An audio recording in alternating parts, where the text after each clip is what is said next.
नमस्कार, मैं हूं आपके साथ अली मतर। बुलेटिन की शुरुआत बड़ी खबर से करते हैं। क्या जम्मू कश्मीर में आज कुछ बड़ा होने वाला है? श्रीनगर सहित तो कई इलाकों में धारा 144 लागू कर दी गई है। कश्मीर घाटी में मोबाइल इंटरनेट सेवा बंद है। राज्यों में सुरक्षा बलों की तैनाती बढ़ा दी गई है। सभी स्कूल कॉलेज बंद रखने के आदेश जारी किए गए हैं। जम्मू कश्मीर में तेजी से बदल रहा है फिलहाल घटनाक्रम। तो श्रीनगर सहित कई इलाकों में धारा 144 लागू की गई है। मोबाइल और इंटरनेट सेवा पर पूरी तरह से कश्मीर घाटी में रोक लगा दी गई है, बंद कर दी गई है। ऐसे में जिस तरह का माहौल है उससे उम्मीद यही की जा रही है कि क्या श्रीनगर में, जम्मू कश्मीर में आज कुछ बड़ा होने वाला है, क्योंकि सभी स्कूलों को अगले आदेश जारी होने तक बंद कर दिया गया है। सभी शैक्षणिक संस्थान बंद हैं। इसके अलावा सुरक्षा कर्मियों की तैनाती यहां पर कर दी गई है। जो जम्मू कश्मीर के पार्टी हैं, राजनीतिक पार्टियां हैं, उनके नेताओं को नजरबंद कर दिया गया है, जिसमें 2 पूर्व मुख्यमंत्री भी शामिल हैं, यानी कि उमर अब्दुल्ला और महबूबा मुफ्ती को श्रीनगर में नजरबंद कर दिया गया है। हालांकि उमर अब्दुल्ला की तरफ से लोगों से यह अपील की गई है कि शांति बनाए रखें। वहीं महबूबा मुफ्ती ने ट्वीट कर सरकार पर निशाना साधा है।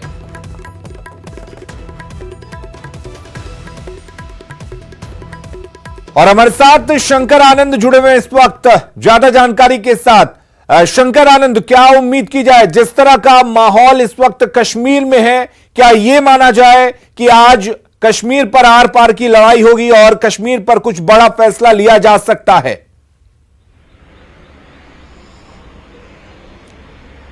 देखिए, महज इत्तेफाक है कि पिछले एक सप्ताह से लगातार तमाम सोशल मीडिया पे एक शब्द वायरल हो रहा है कि जम्मू कश्मीर कुछ बड़ा होने वाला है। लेकिन क्या बड़ा होने वाला है, इस मसले का जो पर्दा है आज उठने वाला है।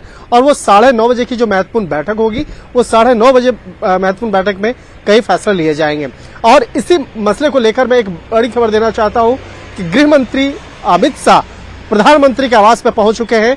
और इस वक्त में थोड़ी देर के बाद जब 9:30 बजे बैठक शुरू होगी, लेकिन उसके पहले ही गृह मंत्री अमित शाह प्रधानमंत्री के आवास पे पहुंच चुके हैं, 7 कल्याण मार्ग पे पहुंच चुके हैं और आपस में बैठ के बातचीत होगी इन दोनों के बीच में। उसके बाद 9:30 बजे का वक्त मुकर्रर किया गया है उस महत्वपूर्ण बैठक के लिए। अगर महत्वपूर्ण बैठक की अगर बात करें तो उस महत्वपूर्ण बैठक में क्या फैसला लिया गया और खासकर जम्मू कश्मीर की सुरक्षा व्यवस्था समेत अन्य मसलों पे क्या चर्चाएं हुई, इसकी जानकारी तो औपचारिक तौर पे उस वक्त में नहीं दी जाएगी, लेकिन 10 से 10:30 बजे तक कई चीजें छन के बाहर आ सकती है। जिसमें कि सबसे महत्वपूर्ण होगा आज का लोकसभा और राज्यसभा। वहां पर आज इस मसले पर लेकर काफी गहमागहमी होने की संभावनाएं है। और इस मामले में जो विपक्षी पार्टियां हैं वो भी आज काफी कड़े रुख जो है वो अपना सकती है और इस मामले पर बातचीत कर सकती है। लेकिन अलीम, मैं उस कुछ और महत्वपूर्ण इनपुट्स को मैं देना चाहूंगा कि जम्मू कश्मीर को लेकर जो महत्वपूर्ण जो चर्चाएं चल रही है पिछले कुछ दिनों से, इसमें एक और इनपुट्स ये आ रहे हैं कि अफगानिस्तान से आने वाले कुछ वक्त के बाद वहां से अमेरिकी फौज चले जाएगी। उसके बाद जो वो तालिबानी फौज है वो वहां पर उसके बारे में कुछ इनपुट्स मिले थे कि वो तालिबानी जो फौज है वो भारत की ओर रुख कर सकता है और जम्मू कश्मीर की ओर पहुंच सकता है। लिहाजा इस बात को ध्यान में रखते हुए भी सुरक्षा व्यवस्था वहां पे काफी कड़ी की गई है। लेकिन इस मामले पर किस तरह से भारत सहित पूरे जम्मू कश्मीर में जो महत्वपूर्ण जो एक नया व्यवस्था तैयार किया जा रहा है उसको लेकर कई महत्वपूर्ण चर्चाएं होंगी, लेकिन वो आम लोगों के लिए फिलहाल जानकारी में नहीं दी जाएगी, क्योंकि ये काफी गोपनीय मसला है। ये जम्मू कश्मीर की सुरक्षा व्यवस्था है और ये भारत की सुरक्षा व्यवस्था को माना जा सकता है। लिहाजा सुरक्षा व्यवस्था के मद्देनजर उन तमाम मसलों को आम लोगों के बीच में नहीं रखा जाएगा।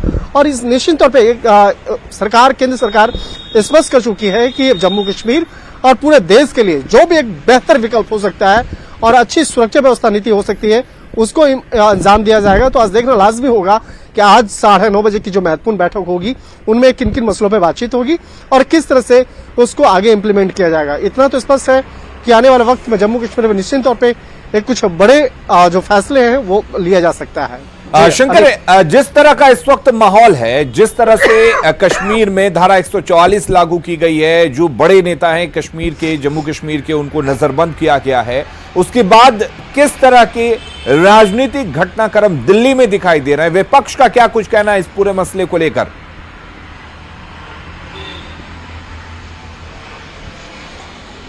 देखिए, जम्मू कश्मीर को लेकर राजधानी दिल्ली में जो राजनीतिक पारा है वो काफी गर्म हो चुका है और यहाँ पर पिछले कुछ दिनों से लगातार इस मामले पर चर्चाएं हो रही है कि केंद्र सरकार आखिर क्या कर रही है। लेकिन केंद्र सरकार इस मामले पर कुछ भी बयानबाजी करना मुनासिब नहीं समझ रही है, क्योंकि ये जम्मू कश्मीर का जो मसला है काफी सेंसिटिव मामला है, काफी संवेदनशील मामला है। इस पर बयानबाजी से काम नहीं चलेगा और इस मामले पर जो बेहतर एक व्यवस्था हो सकता है। देखिए, जम्मू कश्मीर के मसले पर बीजेपी गवर्नमेंट पहले ही कह चुकी है कि वहां के मसले पर जो भी एक बेहतर विकल्प है वो हमारी सबसे बड़ी प्राथमिकता है, क्योंकि जम्मू कश्मीर भारत का अभिन्न अंग है और जम्मू कश्मीर भारत का सरताज है और इस चीज को लेकर वहां की सुरक्षा व्यवस्था चाहे आंतरिक हो या पूरे सीमावर्ती एरिया की बात करें तो वो एक बेहतर विकल्प जो हो सकता है निश्चित तौर पे उसको अंजाम दिया जाएगा। और इस आज के महत्वपूर्ण बैठक के बाद ये भी कोशिश की जा रही है कि तमाम जो विपक्षी पार्टियां हैं उसको भी इस मसले पर एक विश्वास में लिया जाए और जो भी फैसले हैं उस फैसले पर अंजाम देने के पहले और उसको लोकसभा और राज्यसभा में पारित करवाने से पहले विपक्षी पार्टियों को भी एकजुट करके उसको विश्वास में लेकर यह कोशिश किया जाए कि जम्मू कश्मीर के मसले पर जो एक बेहतर विकल्प है और एक अच्छी सुरक्षा नीति जो है उसको वहां अंजाम देना है। तो इस मामले पर पिछले कुछ दिनों से लगातार वहां पर जिस तरह से कई चीजें कई इन्फॉर्मेशन वायरल हो रहे थे, गलत इन्फॉर्मेशन भी वायरल हो रहे थे और कुछ ऐसे भी अटकलें और कयास लगाए जा रहे थे कि जम्मू कश्मीर और लद्दाख तीनों को अलग अलग किया जा सकता है और वहां पर धारा 370 लगाया जा सकता है, हटाया जा सकता है। इसके साथ ही 35 से उसको भी हटाया जा सकता है। तो कई तरह के जो कयास है उस कयास को सरकार फिलहाल अब सिरे से खारिज कर रही है और जम्मू कश्मीर के गवर्नर भी इस मामले पर अपना रुख स्पष्ट कर दिए हैं कि अभी लोकसभा का सत्र चल रहा है, जो भी मसले होंगे कोई भी गुपचुप तरीके से कोई भी कार्य नहीं होगा, जो भी चीजें होगी वो डंके की चोट पे और पार्लियामेंट के अंदर में होगा, संसद भवन के अंदर में होगा और जो भी बड़े फैसले होंगे वहां लिए जाएंगे। तो इतना स्पष्ट है कि जो भी बड़ा फैसला होगा आज की जो महत्वपूर्ण बैठक में चर्चाएं होंगी वो लोकसभा में आना है और लोकसभा में बकायदा वो उस मामले पर चर्चाएं होंगी और जो भी चर्चाएं होंगी वो पूरा देश देखेगा। तो इतना स्पष्ट है कि ये कोई भी जो नीति है जो छुपा के नहीं की जाएगी, क्योंकि ये उस नीति पे जो विपक्षी पार्टियां हैं उसको भी लेकर विश्वास में लिया जाएगा। लेकिन विपक्षी पार्टियां एक पूरा मन बना चुकी है कि आज के लोकसभा हो या राज्यसभा में दोनों क्षेत्र में बकायदा वहां पर काफी गर्मा गर्मी से बकायदा आज पेश हो सकते हैं। उनका जो रुख है वो काफी गर्माहट वाला होगा और जिसके चलते राजधानी दिल्ली शंकर आपके पास लौटेंगे, आप हमारे साथ बने रहिए। हमारे साथ जम्मू से मनोज कौल जी भी जुड़े हुए हैं। मनोज, आपसे जानना चाहेंगे क्या कुछ हालात हैं। हालांकि दिल्ली में इस वक्त एक अहम बैठक होने वाली है कैबिनेट की प्रधानमंत्री आवास पर, लेकिन इस बैठक का असर किस तरह से जम्मू कश्मीर में देखने को मिल रहा है और फिलहाल वहां पर क्या कुछ स्थिति है? देखिए अलीम, जब से अगर हम पिछले 2-4 दिन की बात करेंगे तो जब से ही एक ऑर्डर एडवाइजरी जारी हुई थी तो उसके बाद से ही जो सियासत बहुत तेज हो गई कश्मीर वैली के अंदर या यूँ कहें कि जम्मू कश्मीर राज्य के अंदर। तो इसका जो मेन फोकस था वो ये था कि राजनीतिक पार्टियां ये सवाल लगातार पूछ रही थी कि आखिर इस तरह का जब फैसला लिया गया है, जब टूरिस्ट को और अमरनाथ यात्रियों को कश्मीर से बाहर जाने के लिए कहा गया है, तो इसकी वजह क्या है कि क्या कोई कौन सा फैसला आने वाला है। और कल शाम से ये जो गतिविधियां हैं वो ज़्यादा बढ़ गई। कल जितने भी दल हैं कश्मीर वैली के जिनका फोकस जिनका बेस वहां पर है, चाहे वो नेशनल कॉन्फ्रेंस हो, PDP हो, सज्जाद लोन की पार्टी हो या इंजीनियर रशीद की पार्टी हो या कांग्रेस हो, तो एक ऑल पार्टी मीटिंग भी हुई जिस ऑल पार्टी मीटिंग में ये कहा गया कि अगर आर्टिकल 35A या 370 के साथ या कोई कॉन्स्टिट्यूशनल कॉन्स्टिट्यूशन के साथ कोई छेड़छाड़ की गई तो वो जो है उसका दिफा करेंगे। और साथ ही ये भी बताया गया कि एक डेलीगेशन जो है वो दिल्ली जाएगा और प्रधानमंत्री से बात करेगा। तो कुल मिलाकर उसके बाद जो हमने स्थिति देखी है, चाहे कश्मीर घाटी हो या फिर जम्मू का क्षेत्र हो, कश्मीर घाटी के अंदर मैक्सिमम जो टाउनशिप्स हैं वहाँ सिक्योरिटी फोर्सेज को तैनात किया गया, फ़ोन सर्विस बंद की गई, यहाँ तक कि जो लैंडलाइन टेलीफोन्स हैं वो भी नहीं चल रहे हैं। और बहुत सारे जो नेता हैं जिनमें उमर अब्दुल्ला है, महबूबा मुफ्ती हैं, सज्जाद लोन हैं, उन्हें ये कहा गया कि आप घर से बाहर ना निकलें।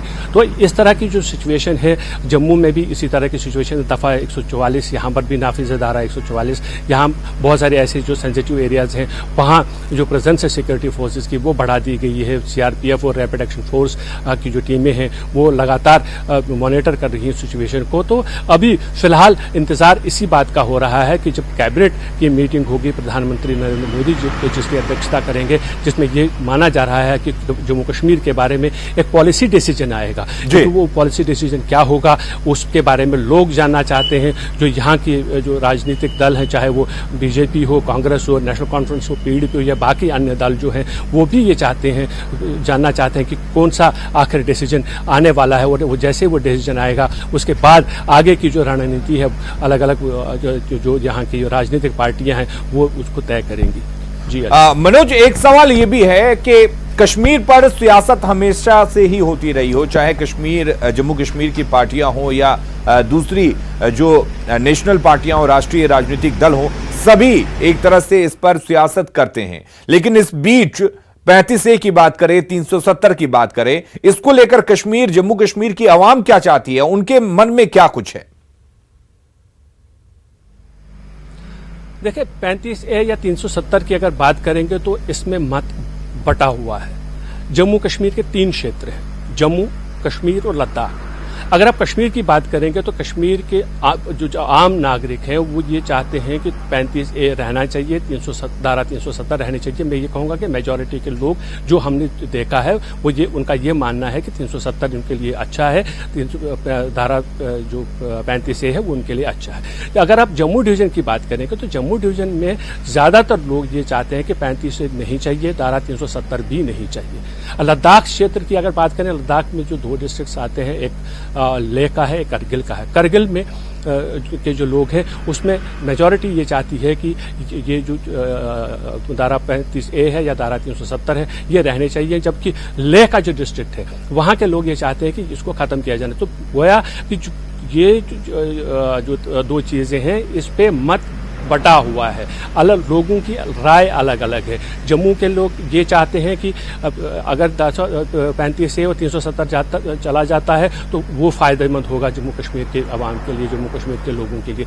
वो ये चाहते हैं कि इस धारा की वजह से जम्मू कश्मीर बाकी राज्यों से अलग रहती है, तो इसका पूरा विलय अगर देश के साथ होता है तो उन्हें लगता है कि इससे पूरा विलय होगा देश के साथ, वो ज़्यादा अच्छा है। जबकि कश्मीर के लोग ये चाहते हैं कि जो उन्हें रिजर्वेशंस मिलती हैं, चाहे वो सरकारी नौकरियों की रिजर्वेशन हो, चाहे वो जमीन खरीदने वाली बात हो कि बाहर का कोई बंदा, कोई भी शहरी किसी भी बाकी रियासतों से यहाँ आके जम्मू कश्मीर में ज़मीन नहीं खरीद सकता, तो वो उनके लिए फ़ायदेमंद है। तो कुल मिलाकर जो जैसे मैंने कहा कि जो ओपिनियन है वो डिफरेंट है जम्मू कश्मीर और लद्दाख के लोगों का। चलिए मनोज, आप हमारे साथ बने रहिए। दिल्ली से हमारे साथ शंकर आनंद भी जुड़े हुए हैं। शंकर, खबर यह भी है कि संसद का सत्र खत्म होगा तो गृह मंत्री जम्मू कश्मीर का दौरा कर सकते हैं। इसको किस तरह से देखा जाए, क्योंकि अमित शाह को एक बड़ा रणनीतिकार माना जाता है?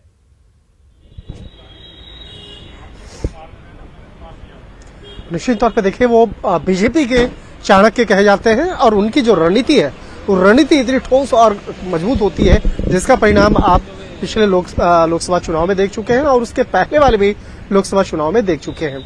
और प्रधानमंत्री मोदी लिहाजा इसी बात को ध्यान में रखते हुए वो मानते हैं कि एक अमित शाह वाकई में एक बहुत बड़े रणनीतिकार हैं। लेकिन अमित शाह की अगर बातें करें तो अमित शाह पहले ही कह चुके हैं जम्मू कश्मीर और वहां के आवाम, वहां की सुरक्षा उनकी पहली प्राथमिकता है। लिहाजा इस मसले पर जो तमाम जो भी रणनीति है, जो भी बड़े फैसले होंगे वो वहां के लोगों को ध्यान में रखते हुए लिए जाएंगे। लेकिन वहां पर आतंकी गतिविधियां, आतंकियों के खिलाफ एक ठोस कार्रवाई, ये भी उनके फहरिस्त में सबसे ऊपर में था, जिसपे बाकायदा उन्होंने साफ तौर पे कह दिया था कि कोई भी आतंकी गतिविधियां अब जम्मू कश्मीर के अंदर में पनपने नहीं दी जाएगी। अगर वो पनपने की कोशिश करेगा तो उसे नस्तनाबूद कर दिया जाएगा। और इस बात को ही लेकर जैसे ही वो गृह मंत्री पद का पदभार संभाले थे, सबसे पहले जम्मू कश्मीर के मसले पर महत्वपूर्ण चर्चा किए, जम्मू कश्मीर के गवर्नर से मिले और उनकी मसलों को समझे। और अगर बात करें आगे की बात करें तो आज जो बड़े फैसले होंगे उसको निश्चित तौर पे उसको इम्प्लीमेंट अगर होता है तो आगे निश्चित तौर पे जल्द ही वो जम्मू कश्मीर की यात्रा कर सकते हैं और वहां पहुंचने के बाद वहां के अधिकारियों से, वहां के आवाम से बाकायदा वो मिलेंगे और कोशिश करेंगे कि जो भी फैसला है उससे संबंधित जो मसले पर आमने सामने होकर बातचीत करें। तो जम्मू कश्मीर गृह मंत्री के नजर में सबसे बड़ा फैसला है, जो सबसे बड़ी चीजें हैं और उसको ध्यान में रख के पिछले काफी दिनों से कई महत्वपूर्ण चर्चाएं हो रही है और कई बार जो गवर्नर है, गवर्नर से मिल चुके हैं और इसके साथ ही जो तमाम पैरामिलिट्री फोर्सेस के जो डीजी हैं उनके साथ भी महत्वपूर्ण बैठक कर चुके हैं। अगर कल की बात करें तो कल भी गृह मंत्री अमित शाह की जो महत्वपूर्ण बैठक हुई थी वो रॉ के चीफ के साथ में महत्वपूर्ण बैठक हुई, सामंत गोयल के साथ में आईबी चीफ अरविंद कुमार भी उस बैठक में थे और इसके साथ ही अलग अलग जितने भी डीजी हैं, चाहे बीएसएफ की बात करें, सीआरपीएफ की डीजी बात करें या सीआईएसएफ की डीजी की बात करें, तमाम डीजी के साथ बैठ करके वो बातचीत की है कि किस तरह से जम्मू कश्मीर के अंदर में वहां की सुरक्षा व्यवस्था को और चाक चौबंद किया जा सकता है, किस तरह से वहां के आवाम को और अपने विश्वास में लेकर उनके मुताबिक जो एक अच्छी व्यवस्था जम्मू कश्मीर के अंदर प्रोवाइड की जा सकती है। लेकिन इतना स्पष्ट है गृह मंत्री अमित शाह का कि कोई भी राजनीति नहीं होगी और सियासी महत्वाकांक्षा पहुंचाने का किसी को कोशिश नहीं होगा। उन्होंने कई आरोप भी इस मसले पे पिछले कुछ समय में लगाया कि वहां पर कुछ अपने व्यक्तिगत लाभ के चलते वहां पर आतंक को परोसने और उसको प्रचार में कुछ लोगों ने वहां पर जरूर वह फैसला किया था, लेकिन जिस तरह से वहां पर देखा जाए जो भी बड़े हवाला कारोबारी रहे जो आतंकी या पत्थरबाजी को वहां प्रमोट करते थे उनके खिलाफ जिस तरह से एनआईए ने कार्रवाई की, जिस तरह से ईडी ने कार्रवाई की, निश्चित तौर पे वो सराहनीय है और इसी चलते आगे भी ये उम्मीद की जाए शंकर के कुछ बेहतर होगा। जिस तरह का माहौल फिलहाल बन रहा है जम्मू कश्मीर को लेकर, जम्मू कश्मीर के आवाम के लिए, इस देश के लिए और जम्मू कश्मीर के लोगों के लिए बेहतर होगा। बहुत बहुत शुक्रिया हमारे साथ जुड़ने के लिए आपका और मनोज कौल जी आपका। और अब से कुछ देर पहले हमने अपने सहयोगी मुफ्ती इस्लाम से बात की। आज घाटी में काफ़ी अचंभा हुआ सुबह मॉर्निंग में लोगों को, जब उन्होंने देखा कि कर्फ्यू खासकर डाउनटाउन श्रीनगर में और कुछ अन्य एरियाज़ में है। यहाँ मैं आपको बताऊँ जहाँ मैं खड़ा हूँ, ये श्रीनगर का डल लेक एरिया है, बुलवार्ड। यहाँ से कुछ मोमेंट अलाउ कर रही है गवर्नमेंट। हमने कुछ देखा कि टैक्सीज जा रही हैं टूरिस्ट को लेके। जो भी टूरिस्ट यहाँ रह गए थे वो अभी धीरे धीरे जा रहे हैं या एयरपोर्ट की तरफ या सीधा जम्मू, जहाँ से वो अपने घरों में जाएंगे। कुछ हमारे साथ अभी यहाँ के काम करने वाले जो होटल में काम करते हैं नॉन लोकल्स, वो जा रहे थे। मैं आपको दिखाऊं कि ये जो गाड़ियाँ हैं, ऐसी गाड़ियाँ कभी कभी टूरिस्ट को लेके जा रही है। ये टूरिस्ट एरिया जैसा आपने देखा है, अदरवाइज़ तो ये बहुत बिजी होता है, लेकिन आज क्योंकि एक्स्ट्रा ऑर्डिनरी मेजर्स गवर्नमेंट ने लिए हैं, ज़्यादा लोग नहीं चल रहे हैं और सभी को ये लग रहा है कि जो मेजर्स गवर्नमेंट ने लिए हैं, जैसे टेलीफोन सुविधा नहीं चल रही है आज। फॉर द फर्स्ट टाइम हमने देखा है कि लैंडलाइंस जो हैं, सेल फोन्स तो कर लेते थे बंद, लेकिन लैंडलाइंस भी नहीं चल रही हैं, इंटरनेट सर्विसेज डाउन है। जो भी लीडरशिप है इधर की, उमर अब्दुल्ला की बात करें, महबूबा मुफ्ती, फ़ारूक अब्दुल्ला, सजाद लोन, सबको हाउस अरेस्ट रखा गया है।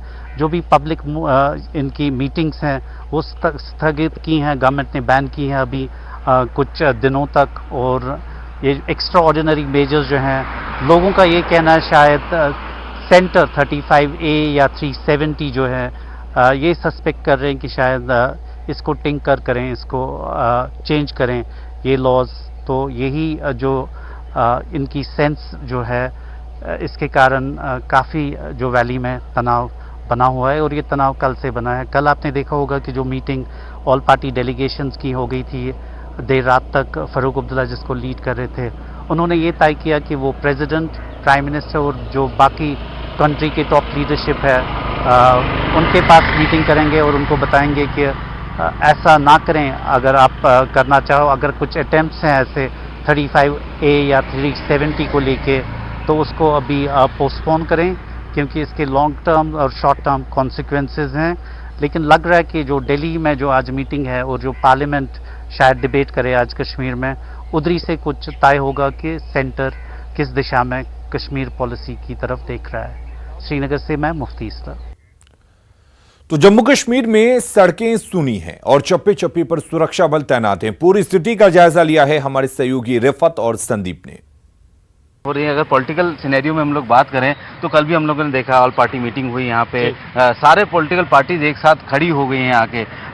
क्या संदीप, उनको डर लग रहा है? वो भी तो यही क्या जानना डर लग चाहते रहा हैं, है क्योंकि उनको? अभी वो भी हाउस अरेस्ट हैं। जिस तरीके की हमें इन्फॉर्मेशन मिल रही है, महबूबा मुफ्ती को भी घर में बंद रखा गया है, उमर अब्दुल्ला को भी, शाहिद फारूक अब्दुल्ला को भी बंद रखा गया, हालांकि वो सिटिंग मेंबर पार्लियामेंट है, फॉर्मर चीफ मिनिस्टर तीनों हैं। तो इस तरह के हालात हैं। होना क्या है ये किसी को समझ नहीं आ रहा है। जिस तरीके से आप ये दिखा रहे थे कि ये वाला एरिया मैं सबको बताना चाहूंगा, शायद इसलिए मूवमेंट थोड़ा सा चल रही है क्योंकि अभी भी कुछ टूरिस्ट यहाँ पे है, शायद उनको कहा जा रहा है कि आप यहाँ से जाइए। यही वजह है कि यहाँ पे अभी उतनी रिस्ट्रिक्शंस नहीं है, लेकिन रिस्ट्रिक्शंस मजीद बढ़ा दी गई है। दो चीजें हैं संदीप, एक तो बॉर्डर्स और लाइन ऑफ कंट्रोल पे बहुत ज्यादा तनाव है, और दूसरा इंटरनल सिक्योरिटी, जो पैरामिलिट्री फोर्सेस की डिप्लॉयमेंट मजीद बढ़ा दी गई है। शायद इस चीज के लिए उनकी जरूरत थी, क्योंकि चप्पे चप्पे पे इस वक्त सीआरपीएफ, पुलिस, एसएसबी और जितने भी पैरामिलिट्री फोर्सेस हैं वो लगा दिए गए हैं। यही वजह हो सकती है कि यहाँ पे कुछ ना कुछ होना था और पहले से ही तैयारी हो चुकी थी। यही वजह है कि रात के दौरान इंटरनेट कटा, उसके बाद फिर से मोबाइल फोन सर्विस कटी और अर्ली इन द मॉर्निंग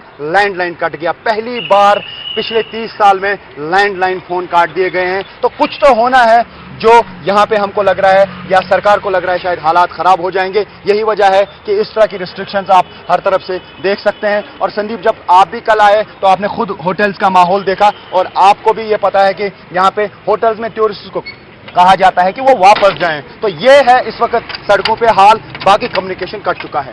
बिल्कुल, कम्युनिकेशन पूरी तरह से कट चुका है। हम लोग भी जब रात को हम लोगों ने फ़ोन देखा तो फ़ोन में पहले इंटरनेट गया, उसके बाद से जो है नॉर्मल सिग्नल्स भी आने बंद हो गए, नो सर्विसेज आ रहा है। और सबसे बड़ी जो दिक्कत है इस वक्त प्रशासन की वो है कि जो मैसेज कन्वे किया जाता है, चाहे वो यहाँ पे टूरिस्ट हो या कोई हो, वो कहीं ना कहीं रिस्ट्रिक्ट हो रहा है। हालांकि पहले से ही ये बता दिया गया था, पिछले 3-4 दिनों से लगातार ये चीज़ मैसेज दिया जा रहा है कि यहाँ पे ऐसी चीज़ें हो रही हैं। और पीएम के आवास पर कैबिनेट की आज बैठक भी होने वाली है। सुबह 9:30 बजे ये बैठक होगी। आज सीसीएस की भी बैठक होगी। कश्मीर पर आज बड़ा फैसला हो सकता है। आज कैबिनेट में यह एजेंडा लाया जाएगा। अब तक नहीं बांटा गया है कैबिनेट का एजेंडा।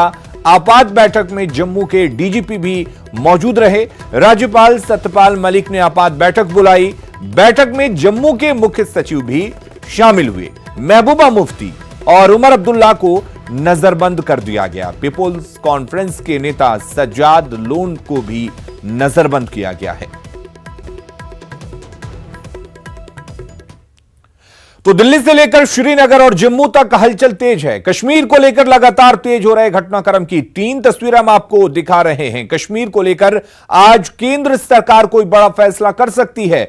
कश्मीर के कई बड़े नेताओं को नजरबंद कर दिया गया है और घाटी की सुरक्षा बढ़ा दी गई है। घाटी में किसी भी तरह की बैठक और रैली पर रोक लगा दी गई है।